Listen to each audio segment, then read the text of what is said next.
আপনার কি সর্দি কাশি লেগে আছে? গরমে বা শীতে যে কোনো সিজনে হাঁচি কাশির সমস্যা হচ্ছে? অল্পতে শ্বাস নিতে কষ্ট হচ্ছে? ঘন ঘন ঠান্ডা লেগে আছে? তাহলে জেনে রাখুন, এটি আপনার ক্রনিক অ্যাজমা। ক্রনিক অ্যাজমা হচ্ছে একটি অ্যালার্জিজনিত রোগ, যার কারণে আপনার হতে পারে চোখ চুলকানো, নাক চুলকানো সহ নাক দিয়ে পানি পড়া, এই ধরনের নানান সমস্যা। অ্যালার্জির কারণে আপনার সর্দি কাশির সমস্যা হয়ে থাকে। কি চিন্তা করছেন?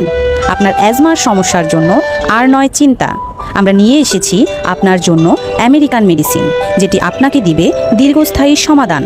কিন্তু আপনাকে তার আগে কথা বলতে হবে আমাদের অ্যাজমা বিশেষজ্ঞ ডক্টরের সাথে। সরাসরি ডক্টরের সাথে কথা বলে জেনে নিন আপনার অ্যাজমার সমস্যা আছে কি না, এবং নিয়ে নিন আপনার কাঙ্ক্ষিত মেডিসিন। ডক্টরের সাথে কথা বলতে চাইলে আমাদের পেজে আপনার নাম্বার দিন। আপনার নাম্বার দিয়ে পেজ থেকে সিরিয়াল নিয়ে সাথেই থাকুন। সিরিয়াল অনুযায়ী ডক্টর আপনাকে কল দিবে। ধন্যবাদ।